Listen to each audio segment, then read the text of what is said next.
What you see here is the Charter Arms AR-7 Explorer. Really cool 22 rifle. Just gonna show you how you break it down. Unscrew the barrel here, comes right off.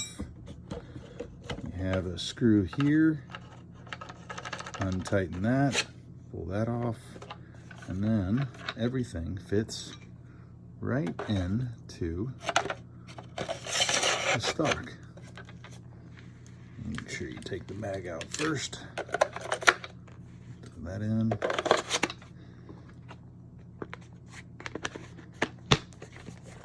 Look at that. Super small, compact, lightweight. These are really tack driving 22s. I love mine. I can't wait to get this new one out on the range.